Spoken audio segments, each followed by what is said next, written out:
এখন আপনারা নির্বাচনের মাধ্যমে ইলেক্টেড জনপ্রতিনিধি পাঠান না কেন? সে আইন প্রণেতা, আপনাকে শাসন করার জন্য তাকে আপনি ভোটের মাধ্যমে অনুমতি দিলেন। আপনারা মনে করেন এমপি মানে হচ্ছে এমপি হয়ে যাবে, ক্ষমতা পাবে, চুরি করবে, টেন্ডারবাজি করবে। এটা মূল কাজ না। মূল কাজ হচ্ছে আইন বানাবে, শাসন করবে আপনাকে। তো এখন সংসদ সদস্যরা সংসদে গেল, বিল একটা উঠল, স্পিকার বলল হায়ের পক্ষে কে কে, বিলের পক্ষে। তো সব চিৎকার করে উঠল হা। স্পিকার বলল হা জয়যুক্ত হয়েছে, হা জয়যুক্ত হয়েছে, হা জয়যুক্ত হয়েছে, আইন হয়ে গেছে। কিন্তু সেটা সরাসরি কোরআন সুন্নাহর বিরোধী। আল্লাহ করছে হালাল, আপনারা করলেন হারাম। আরেকটা আইন পাশ হইল, হা জয়যুক্ত হয়েছে, আল্লাহ করছে হারাম, আপনারা করছেন হালাল। তাহলে বোঝা গেল আল্লাহকে বাদ দিয়া মানুষ হয়ে মানুষকে আপনারা রব বানান। নাউজুবিল্লাহ বলবেন না? এটাই হচ্ছে খেলাফতের সাথে গণতন্ত্রের অন্যতম পার্থক্য। খেলাফতের রাজনীতি তাওহীদের উপর ভিত্তি করে, আর পশ্চিমা গণতন্ত্র শিরকের উপর প্রতিষ্ঠিত।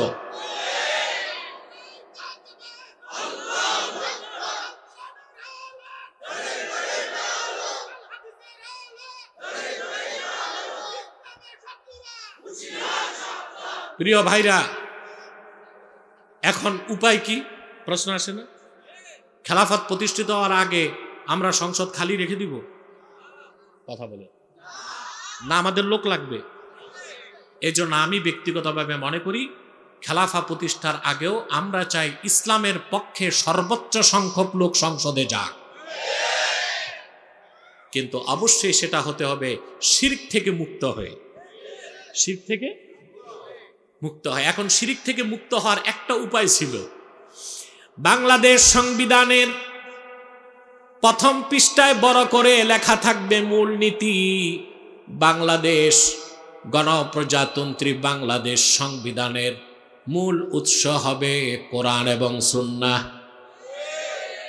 সংবিধান হালাল হবে। কি হবে?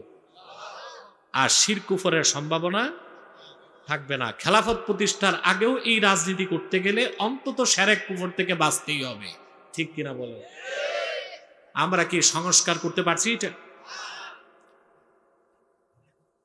কিন্তু কোন একটি দলের পক্ষ থেকে এই সংস্কারটা আনা হলো না যে বাংলাদেশ সংবিধানের মূল নীতি হবে।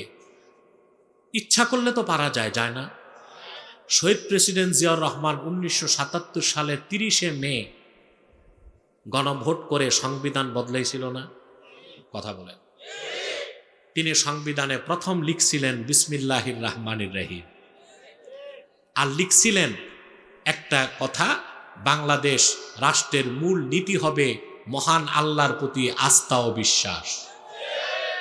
আমি মনে করি এই ভালো কাজটার কারণে আল্লাহ জিয়াউর রহমানকে নাজাত দিবেন। করছে কিনা? চেষ্টা করলে হয় কিনা? ঠিক না ভাই? তো যে কথা বলছিলাম, আল্লাহ পাক বললেন ফাইন তাওয়াল্লাউ, এই কথাগুলো থেকে যদি আহলি কিতাব মুখ ফিরিয়ে নেয়, ফাকুলু শাদু বি আন্না মুসলিমুন, মুসলমান তোমরা বলে দাও, সাক্ষ্য থাকো আহলি কিতাব, আমরা মুসলমান। সুবহানাল্লাহ বলেন। এত কথার সব কথার মূল হচ্ছে আমাদের মৌলিক পরিচয়, আমরা মুসলিম। আল্লাহর নির্দেশ ওয়ালা তামুতুন্না ইল্লা ওয়া আনতুম মুসলিমুন, পরিপূর্ণ মুসলিম আত্মসমর্পণকারী ছাড়া মৃত্যুবরণ করো না। সুবহানাল্লাহ। এখন আত্মসমর্পণের অর্থ কি বুঝতে হবে না?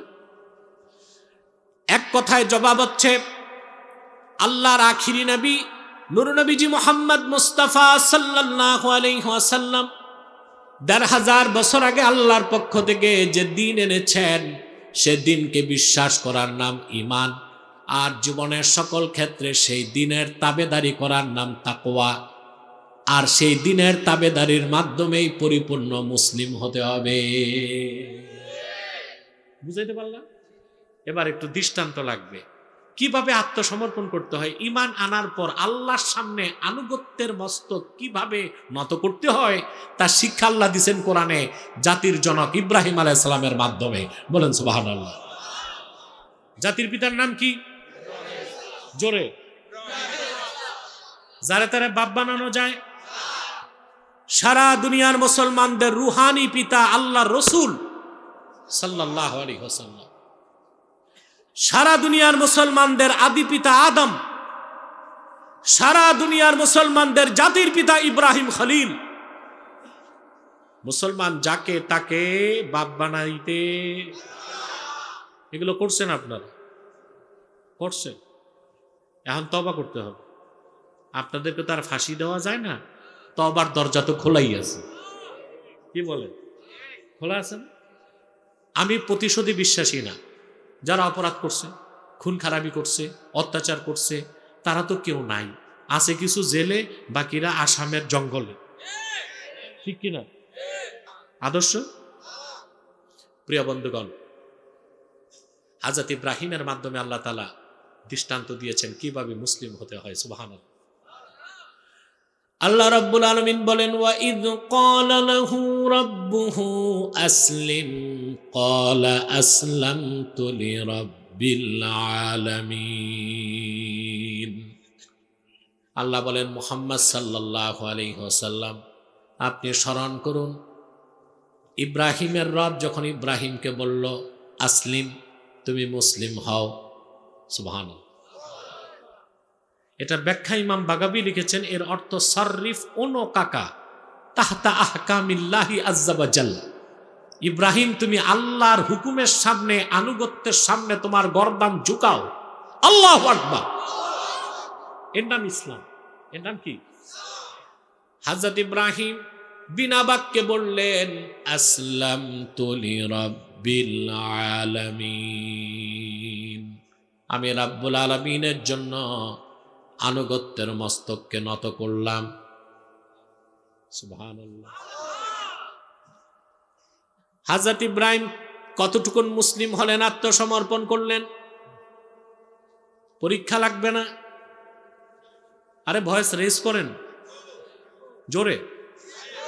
ঘুমাচ্ছেন? দেখব কে কে ঘুমান, হাত উঠান।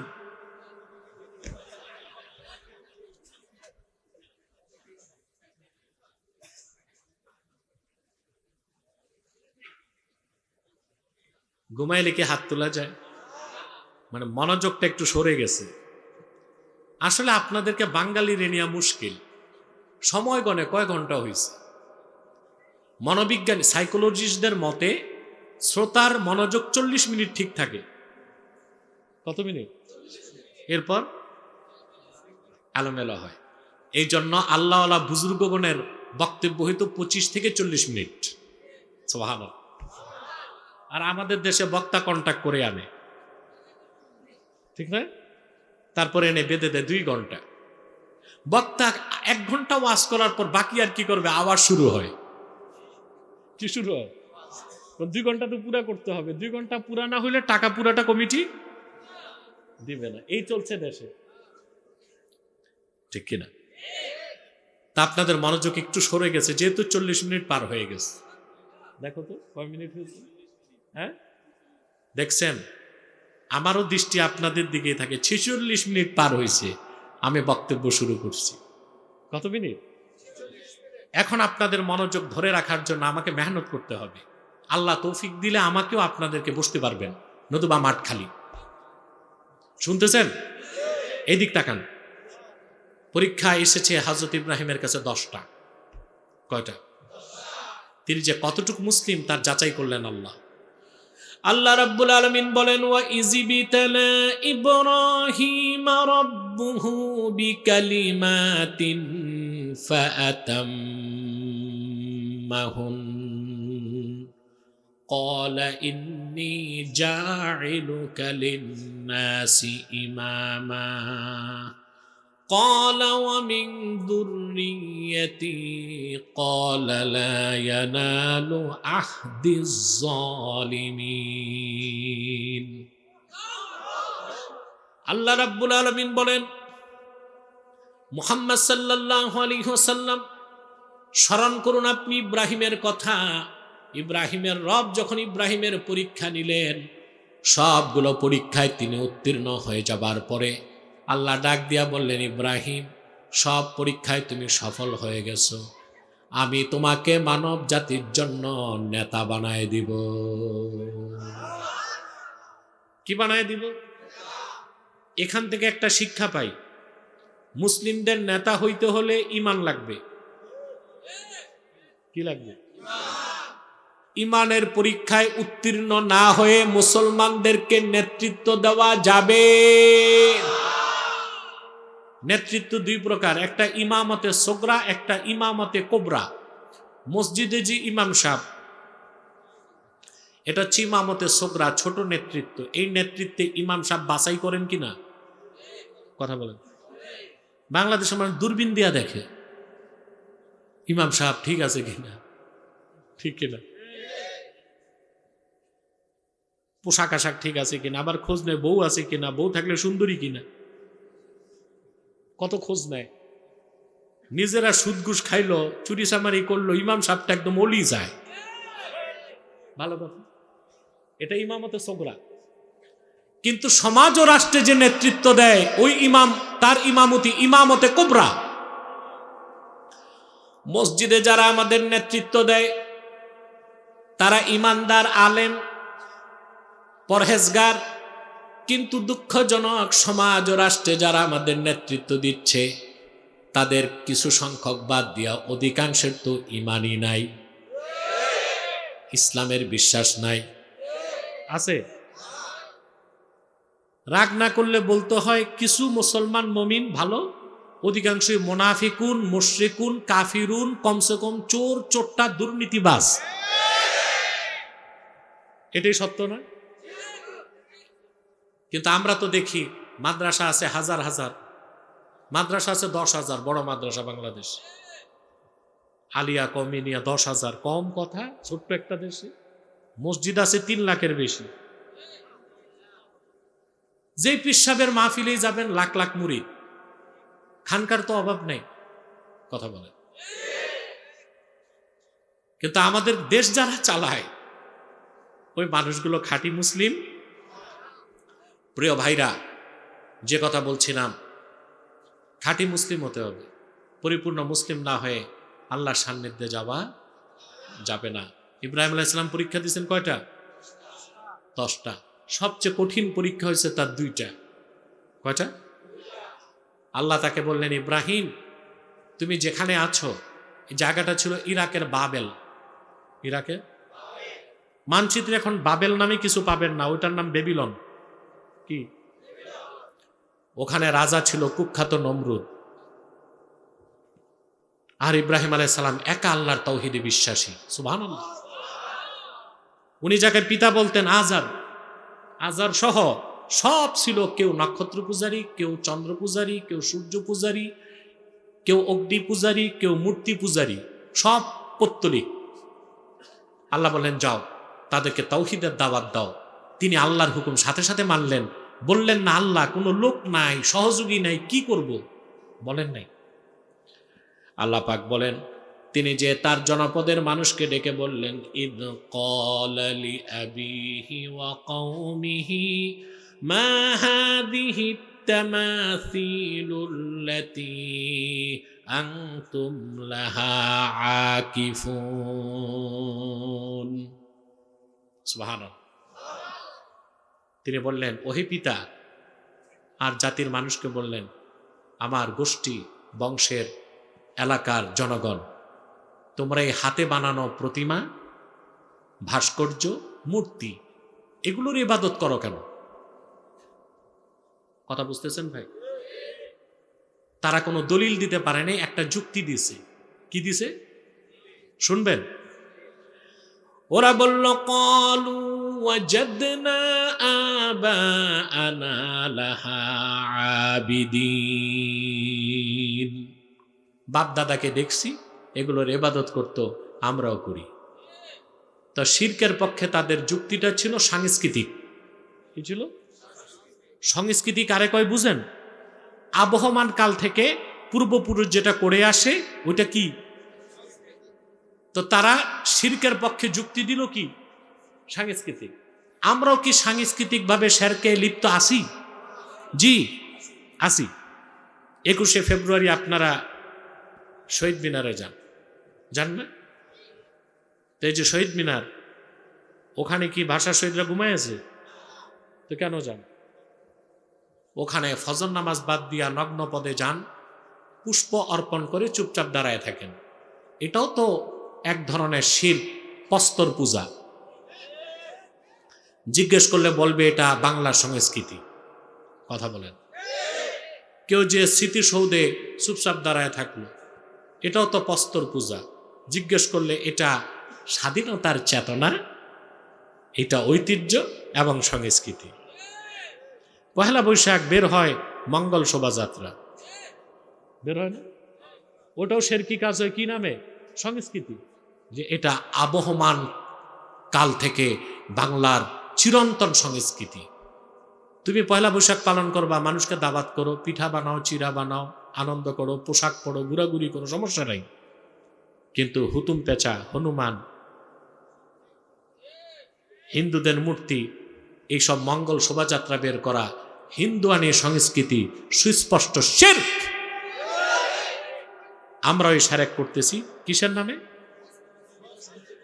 ওরা মূর্তি পূজা করতো, কি পরিচয় দিছে? ওরাও যুক্তিটা দিছে কি? সাংস্কৃতিক। কি দিয়েছে? সাংস্কৃতিক। এখানে শহীদ মিনার আছে একটা, ঠিক না? আচ্ছা, স্কুল তো থাকতে, নইলে তো স্কুল আর মঞ্জুরিভুক্ত হবে না। আমাদের কথার উদ্দেশ্য এই না যে এখনই ব্যাঙ্গা ফালাইবেন। ধীরে ধীরে মাইন্ড সেট আপ করে কাউন্সিলিং এর মাধ্যমে মানুষকে সুস্থ সংস্কৃতির দিকে আনবো আমরা ইনশাআল্লাহ। ঠিক না ভাই? কথা বলে না। হযরত ইব্রাহিম যুক্তি প্রমাণ দলিল সব দিলেন, দেখেন না কিছুই শোনে না। তখন তিনি বিপ্লবের ডাক দিলেন। সুবহানাল্লাহ। এই দুনিয়ায় আল্লাহর তাওহীদের পক্ষে প্রথম বিপ্লবের ডাক দিয়েছেন ইব্রাহিম খলিলুল্লাহ। আল্লাহু আকবার। ডাকটা দিলেন কি ভাষায়? কোরআন বলে, তিনি বললেন ওয়াতাল্লাহি লাআকিদান্না আসনামাকুম বা'দা আন তুওয়াল্লু মুদবিরিন। আল্লাহর কসম, পত্তলিকরা তোমরা বাড়ি যাবার সাথে সাথে তোমাদের এই উপাস্যগুলোর ব্যাপারে আমি চূড়ান্ত সিদ্ধান্ত গ্রহণ করব। দিলেন বিপ্লবের ডাক। কিসের ডাক? বিপ্লব কি চিনছেন আপনারা? চিনেন নাই ভাই। এই দুনিয়ায় তাওহীদের পক্ষে প্রথম বিপ্লবের ডাক দিলেন হযরত ইব্রাহিম। সুবহানাল্লাহ। তারপর কি করলেন? ওরা সব গেল বাড়ি। এই বেটা, এই জোয়ান মানুষ, তুমি এত ঢিলা কেন? চুপচাপ বসে থাক। মানুষ জায়গা পানা দাঁড়িয়ে আছে, আরে সামনে বসে উঠার চিন্তা করতেছে। বেশি দরকার হলে যাও, আবার উজু করে চলে আসো। প্রিয় ভাইরা, আপনারা যা দাঁড়িয়ে আছেন কষ্ট পাচ্ছেন? আপনারা যারা দাঁড়িয়ে আছেন কষ্ট পাচ্ছেন? যা দাঁড়ায় আছে ওরা না বলে না। যারা দাঁড়ায় আছেন কষ্ট পাচ্ছেন? বেশি সওয়াব পাবেন। আল্লাহ কবুল করুন। প্রিয় বন্ধুগণ, কথা খেয়াল করতেছেন? তিনি কি করলেন? কুঠার একটা হাতে নিলেন, তারপর এই সব উপাস্য ভাঙ্গা শুরু করলেন। আহা, ভাঙ্গা কি করছে আল্লাহ সেটাও কোরআন শরীফে বলেছেন। فَجَعَلَهُمْ جُذَاذًا إِلَّا كَبِيرًا لَهُمْ لَعَلَّهُمْ إِلَيْهِ يَرْجِعُونَ। জুদাদা, তিনি উপাস্যগুলোকে ভেঙ্গে টুকরা টুকরা করে ফেললেন, আর সবচেয়ে বড় মূর্তিটারে দাঁড় করায় রাখলেন, যেন জিজ্ঞেস করার জন্য ওই মূর্তির কাছে ওরা যেতে পারে। জিজ্ঞেস করলে তো উত্তর দিবে না, তখনই তো ধরা খাবে এসব বোবা খোদা। খোদা তো না, বেহুদা, ঠিক কিনা? এখন সকালে ওরা এসে দেখে ওদের যত উপাস্য সব উপুত হয়ে পড়ে আছে, নাক নকশা সমান মানচিত্র, ওরা বলতেছে কাজটা করলো কে? আমি আগেই বলেছি যে বিপ্লব করে বিপ্লবী তার পরিচয় গোপন রাখতে পারে না। সুবহানাল্লাহ। ওরা বলল ক্বালু সামি'না ফাতান ইয়াযকুরুহুম ইউকালু লাহু ইব্রাহিম।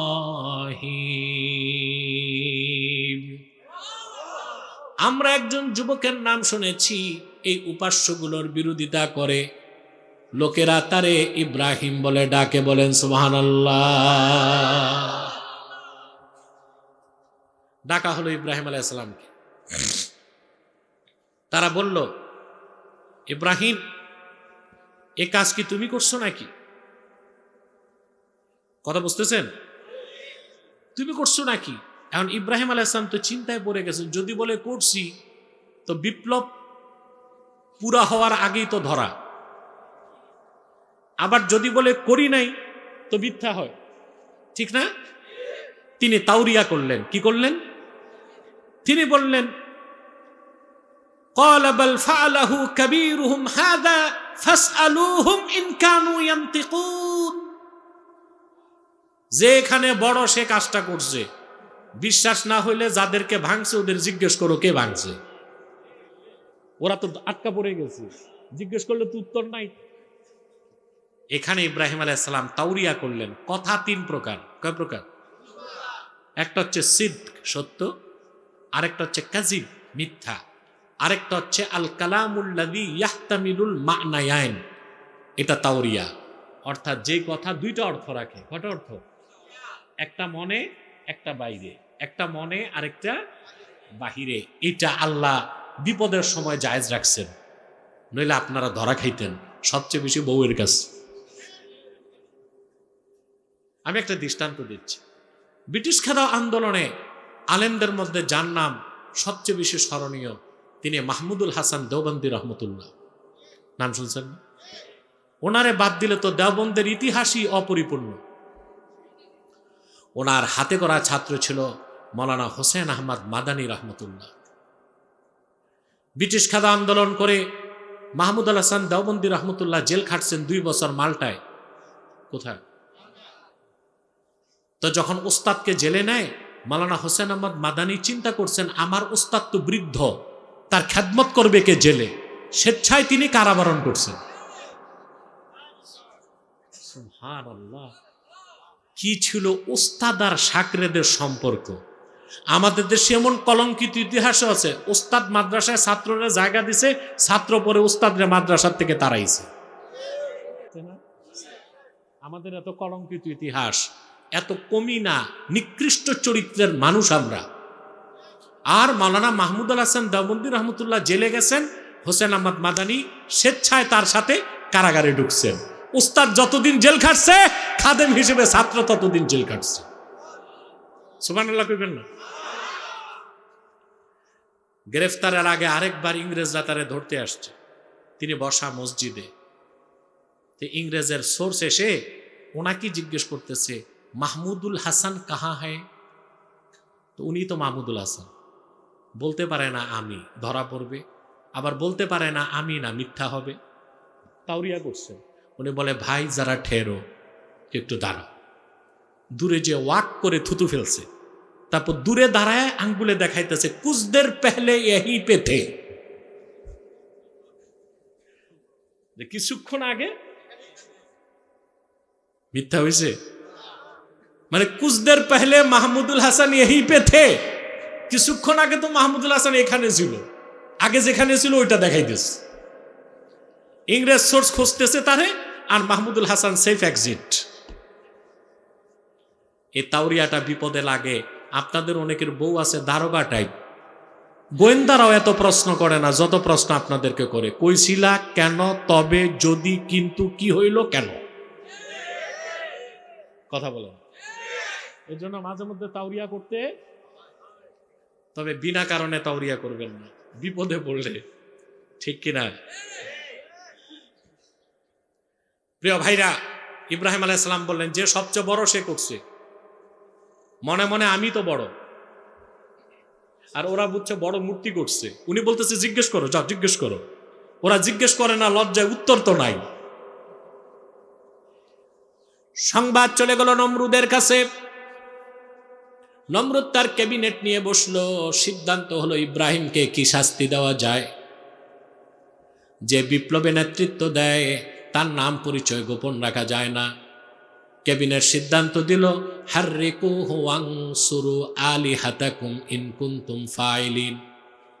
ইব্রাহিমকে আগুনে জ্বালাও আর উপাস্যগুলোকে সাহায্য করো যদি তোমরা আসলেই কিছু করতে চাও। যেই কথা সেই কাজ। আগুনের কুণ্ডলী নির্মাণ করা হলো, কাঠের কামান বানানো হলো, কাঠের কামানের হাতলে ইব্রাহিমকে বসানো হলো। কাঠের কামান ঘুরছে, রশি কাটলেই তিনি আগুনে যাবেন। তিনি কতটুক মুসলিম আত্মসমর্পণকারী আল্লাহ পরীক্ষা নিতে জিবরিল পাঠায় দিলেন।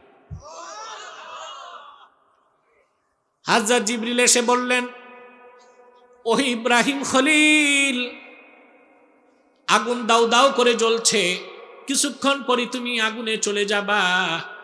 আমি আল্লাহর সবচেয়ে শক্তিশালী ফেরেশতা, আমার নাম জিবরিল।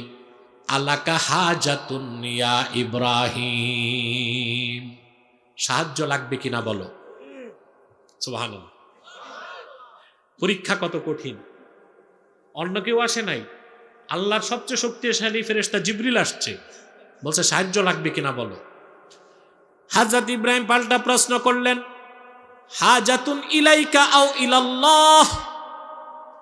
জিবরিল, তোমার কাছে আমার প্রশ্ন, সাহায্য তো লাগবে। তোমার কাছে চাইবো সাহায্য না, যার ভালোবাসায় আগুনে যাচ্ছি সেই আল্লাহর কাছে সাহায্য চাইবো, জানতে চাই। আত্মসমর্পণশীল বান্দা হিসেবে তিনি তার পরিচয় দিলেন। জিবরিল চলে গেল, কাঠের কামান ঘুরল, রশি কেটে দেওয়া হলো, ছিটকে চলে গেলেন আগুনে। কাসাসুল কোরআন ইবনে কাসির রাহমাতুল্লাহ লেখেন, আগুন হযরত ইব্রাহিমের শরীরে লাগার আগে হযরত ইব্রাহিম পড়তে লাগলেন, হাসবিয়াল্লাহু ওয়া নি'মাল ওয়াকিল। আল্লাহ আমার জন্য যথেষ্ট, তিনি সর্বোত্তম অভিভাবক। বলেন সুবহানাল্লাহ। আমলটা আপনাদের শিখায় গেলাম, সকাল সন্ধ্যা 7 বার করে পড়বেন। 24 ঘন্টা কোনো বিপদ আপদ আপনার কাছেও আসবে না। কয়বার পড়বেন? সকালে 7 বার, বিকালে। সহিহ বুখারীতে এসেছে, আল্লাহর হাবিব সাল্লাল্লাহু আলাইহি সাল্লাম ইরশাদ করেছেন, হাসবিয়াল্লাহু ওয়া নি'মাল ওয়াকিল ক্বালাহা ইব্রাহিমু হিনা উলকিয়া ফিন্নার। ইব্রাহিমকে যখন আগুনে নিক্ষেপ করা হয়েছে, আল্লাহর আকাশের নিচে সর্বপ্রথম ইব্রাহিম এই দোয়াটা পড়েছে, হাসবিয়াল্লাহু ওয়া নি'মাল ওয়াকিল। পড়বেন? পুরা দোয়াটা হাদিস শরীফে আসছে, আমি একবার বলি, মুখস্থ করে নেবেন। যদি মুখস্থ না হয় মিডিয়া থেকে নিয়ে নেবেন। পারবেন না? পড়েন, হাসবিয়াল্লাহু লা ইলাহা ইল্লা হুয়া আলাইহি তাওয়াক্কালতু ওয়া হুয়া রাব্বুল আরশিল আযীম। ফজর নামাজের পরে যে 7 বার পড়বে, মাগরিব নামাজের পর যে 7 বার পড়বে, 24 ঘন্টার জন্য আল্লাহ তাআলা সে বান্দাকে নিরাপত্তার চাদরে বেষ্টন করে নিবেন। এমন ল্যামিনেটেড হয়ে যাবে, 24 ঘন্টা সেই মুমিন বান্দার কাছে কোনো জাদু টোনা, বুলেট বোমা, বিপদ আপদ আসতে পারবে না। পড়বেন? ফজরের পর 7 বার, মাগরিবের পর 7 বার। যেভাবে গুপ্ত হত্যা বেড়ে গেছে, উপায় আছে?